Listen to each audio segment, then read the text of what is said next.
কেন যে এমন মন কেমন করছে তা যেন ঠিক বুঝেও বুঝতে চাইছে না অন্তরা। বোনের বিয়ে ঠিক হয়েছে, তার জন্য যদি মুখ ভার করে থাকে তা কি লজ্জার নয়? এমনিতে জ্যাঠতুতো খুড়তুতো বোনের মাঝে সুসম্পর্কটা যেমন বিরল, অন্তরা আর মৌলির ক্ষেত্রেও তা ব্যতিক্রম নয়। মন থেকে দুজন দুজনকে পছন্দ না করলেও লোক সমক্ষে তো দেখাতেই হয় দুজনের মাঝের মেকি সম্পর্ককে। কিন্তু এই কদিন ধরে বাড়িতে থাকা মনের গুমট ভাবটা কি শুধু মৌলির বিয়ে? না, হয়তো তেমনটা না।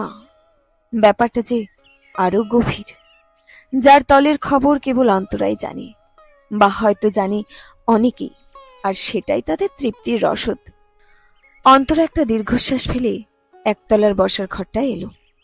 আশেপাশের অনেক ছেলে মেয়ে পড়তে আসে, এখনো কেউ আসেনি। অন্তরা লক্ষ্য করছিল এই ঘরটাও ভালো করে পরিষ্কার করা হয়েছে। দেওয়ালে ঝুল নেই, টেবিল বা বুক সেলফে ছিটে ফোটাও ধুলো নেই। কদিন ধরে জেম্মা কোমর বেঁধেছে ঘরদোর পরিষ্কারে। আজ সকাল থেকে তো বাড়ির সবাই ব্যস্ত। পাড়ার হিরুকে ডেকে সিঁড়ি ঝাড়ানো হচ্ছে, রান্নাও হচ্ছে হরেক রকম। বিকেলে মৌলিকে দেখতে আসবে ওরা। কিছুদিন আগে সোনার চেন দিয়ে আশীর্বাদ করে গেছে। অন্তরা মনে মনে বলল, ভালোই তো, মৌলি দেখতে কত সুন্দর, গায়ের রং যেন পাকা সোনা, মাথা ভর্তি কালো ঘন চুল, কাটা কাটা চোখ মুখ, ওকে কার না পছন্দ হবে। তবু বুকের ভেতর কান্নাটা ডুগডুগি বাজিয়ে চলেছে। দুদিন আগে নিজেকে আয়নায় দেখেছে অন্তরা। না, কোনোদিনও নিজেকে এমন কুৎসিত মনে হয়নি। কেমন ম্লান লাগছিল নিজেকে। ময়লা রং, ঘাপসা চুল, কেমন যেন বেখাপ্পা রূপের একটা মেয়ে, অথচ এই মেয়েটার সঙ্গে একটা সময় ঘন্টার পর ঘন্টা সময় কাটিয়েছিল সে। অন্তরা স্মৃতি আজও যে জল চলে। এখন অন্তরা MA পাশ করে বাড়িতে বসে টিউশন করায়। এই ঘটনা প্রায় আজ 7-8 বছর আগের।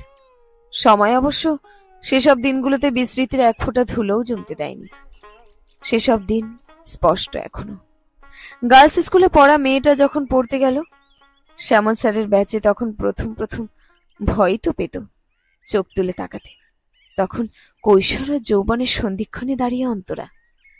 সব ব্যাপারে সচেতন সজাগ মেয়েটার ঠোঁটের কোণে হাসির ঝিলিক খেলিয়ে দিত ক্লাস 9-এর ছেলেটা। হাতে পায়ে ডান পিঠে রুদ্রাঙ্কর ভট্টাচার্য। রোজ দিনই পড়তে এসে ঝিমত।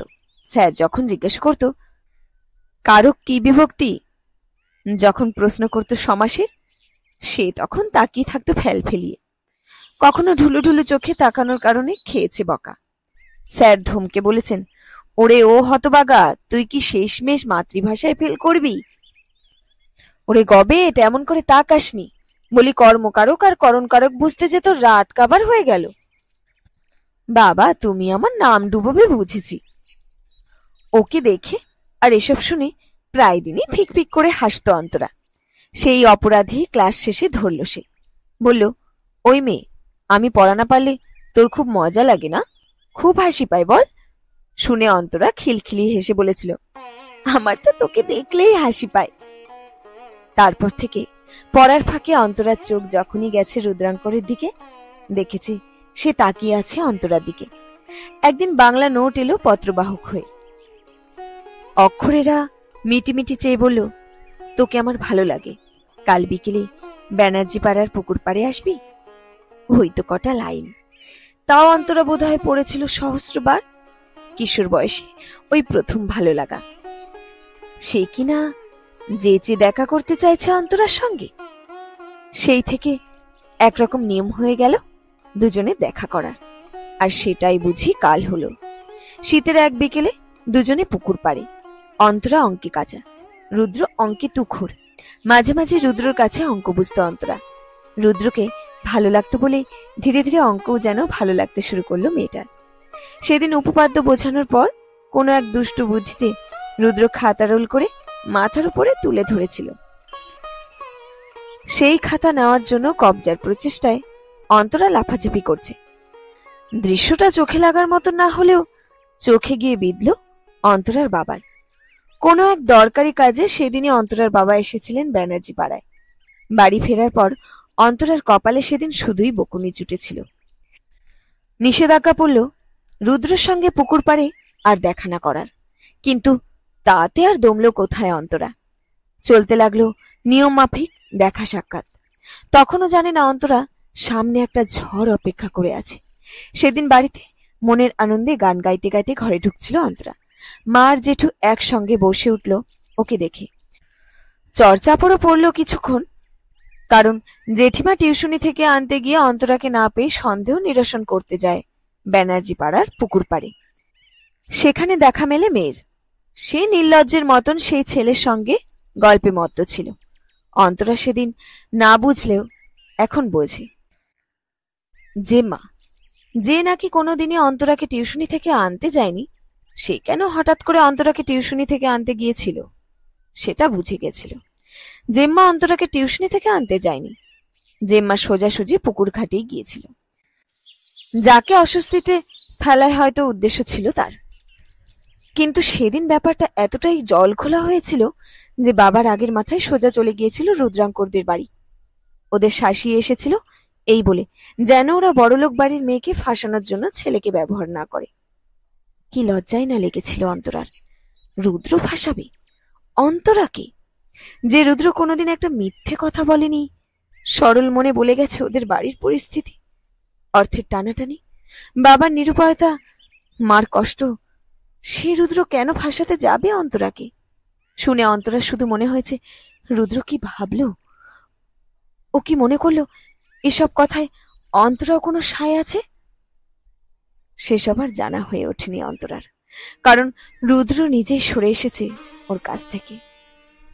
আজ সেই রুদ্রাঙ্করের সম্বন্ধ মৌলির জন্য নিজেকেই করে এসেছে জেঠু আর জেম্মা, কারণ রুদ্র এখন WBCS অফিসার। ওদের বাড়ি ঘরদোর সব বদলে গেছে, ওরা এখন এলাকার নামই লোক। অথচ এরাই একদিন জোর করে রুদ্রকে কেড়ে নিয়েছিল অন্তরার কাছ থেকে। কেন করেছিল এরা এমন? রুদ্র তো অন্তরারই ছিল, তবে কেন করলো এমন?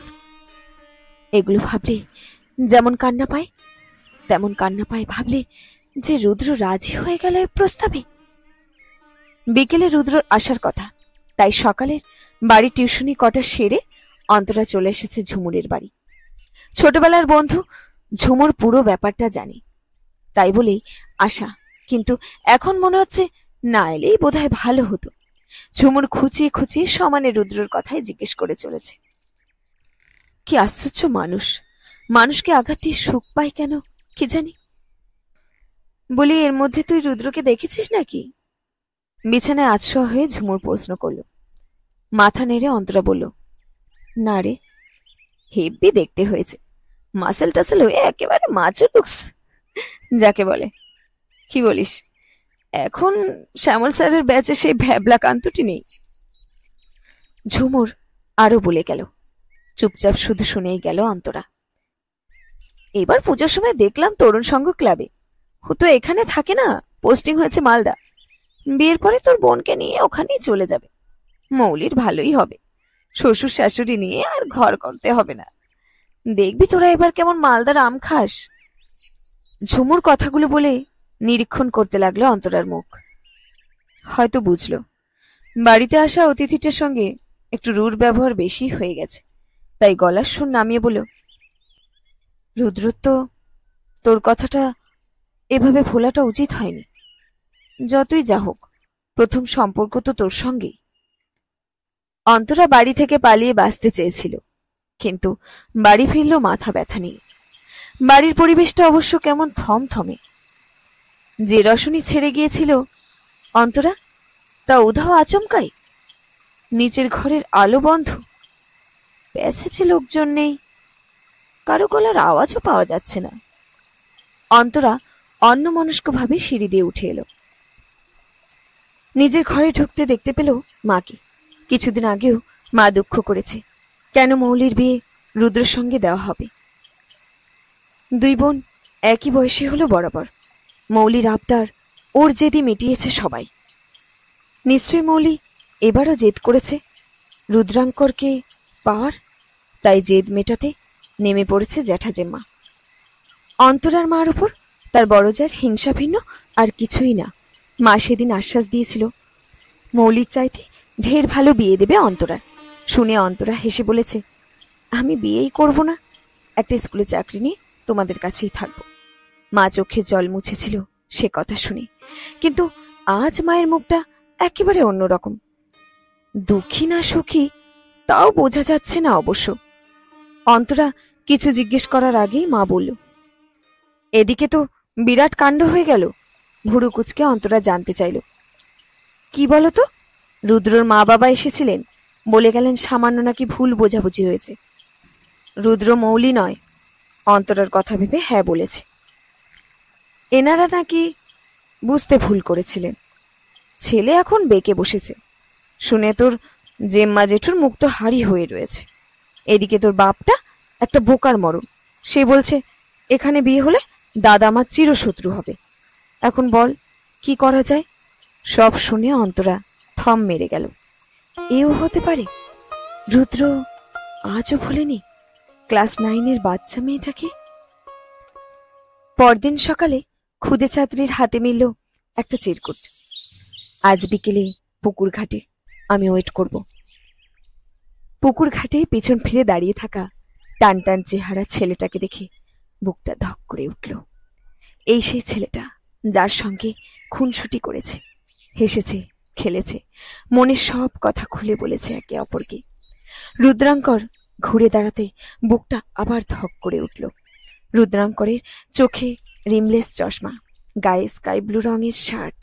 কিছুটা এগিয়ে এসে বলল, আমাকে কি মনে আছে? প্রশ্নটায় চোখে জল চলে এলো অন্তরার। মাথা নামিয়ে নিল নীরবে। রুদ্রাঙ্কর বলল, আমি কিন্তু তোমায় ভুলিনি অন্তরা। তুমি কি? রুদ্রাঙ্কর আরো কিছু বলতে যাচ্ছিল। অন্তরা ওকে থামিয়ে দিয়ে কাপা গলায় বলল, ভুলিনি। দুজনে পাশাপাশি বসলো পুকুর ঘাটে, যেমনটা বসত সেই কিশোরকালে। কিছুক্ষণ চুপচাপ বসে থাকার পর রুদ্রর হাতটা আলতো করে রাখল অন্তরার হাতে। অন্তরার বুকটা ধক করে উঠল আরো একবার। রুদ্র বলল, আর কিন্তু ছাড়ব না। আর যদি বাড়ি থেকে না ছাড়ে? আমি তো অ্যাডাল্ট হয়ে গেছি, এখন আর পিসি জেঠি টট্টরানিকে ভয় খাই না। তা তুমি বড় হতে আর কত টাইম নেবে অন্তরা? নাকি আমায় ধরে নিতে হবে আমি বুড়ো হলে তুমি বড় হবে? রুদ্রাঙ্করের মুখময় দুষ্টু হাসি ছড়িয়ে ওর মুখের দিকে তাকিয়ে হেসে ফেলল অন্তরা। হাসছে রুদ্রাঙ্কর। আকাশ জুড়ে হাসি মাখা মেঘের ছোটাছুটি, বাতাসে মিলন গন্ধ। না, আর কান্না পাচ্ছে না অন্তরার। অসুন্দর লাগছে না নিজেকে, খারাপ লাগছে না কাউকে। সেই কিশোর বেলার বিশ্বাস টুকরো হয়নি যে একটু। শেষ হলো আজকের গল্প মনের মাঝে, কলমে রিমা বিশ্বাস।